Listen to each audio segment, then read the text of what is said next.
Ça sent la fin des vacances d'été. Alors j'espère que comme nous, vous avez pu en profiter un peu et prendre quelques jours de congé. Et lors de votre retour au travail, eh bien, votre patron pourrait même carrément vous dire merci. Oui, parce que même si le retour est parfois un petit peu pénible, il faut l'avouer, c'est prouvé, les vacances dopent notre productivité au travail. Notre employeur a donc tout intérêt à nous laisser faire une belle coupure et nous offrir de bonnes vacances réparatrices. C'est le Focus, signé Laurent Rare. Les machines tournent à plein régime. Dans cette imprimerie, le temps est compté, même en plein été.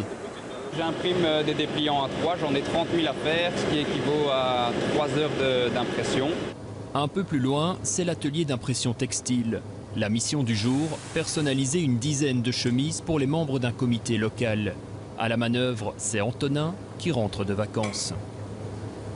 Je suis parti en Espagne 15 jours. Et le fait de partir au soleil, ça a bien rechargé les batteries et voilà, ça fait plaisir. Chaque été, la même question pour cet employeur. Comment combiner les vacances de son personnel et les commandes des clients? Le travail ne manque pas, alors ici, on s'organise. On a fermé la dernière semaine de juillet. Et puis, en fonction de chacun, il prenait une semaine avant ou une semaine après cette fameuse semaine de congé imposée pour, à l'ensemble, avoir 2 semaines de congé. Objectif pour cette entreprise, ménager son personnel et veiller à ce qu'ils se sentent bien. On n'est pas des machines, le personnel à un moment donné, comme le patron, on a besoin de souffler.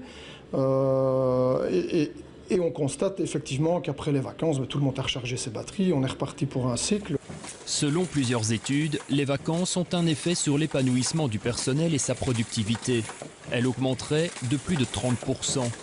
Pour cette psychologue du travail, ne pas prendre de vacances est dangereux pour la santé. Quand on est pris dans le rythme infernal, en fait, le stress peut augmenter et nous empêche d'analyser les choses correctement avec recul. Et le fait de prendre des vacances, mais de vraies vacances, c'est-à-dire pas des vacances avec le smartphone, avec les emails et les coups de téléphone tous les jours, de réelles vacances, une vraie coupure, ça permet de revenir avec les batteries rechargées, avec un regain de motivation.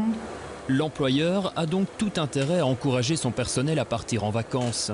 En Belgique, la loi prévoit au minimum 20 jours de congés annuels. C'est moins qu'en France, 25 jours, ou en Grande-Bretagne, 28 jours.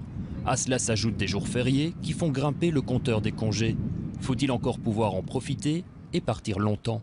Les personnes qui tombent en burn-out ou qui souffrent de stress excessif au travail sont des personnes qui n'osent pas vraiment s'arrêter. Et donc, elles prennent 1 ou 2 jours ou un jour pour compléter le pont, par exemple, pour avoir un long week-end. Et donc, oui, ça permet de recharger un peu les batteries, mais c'est pas suffisant.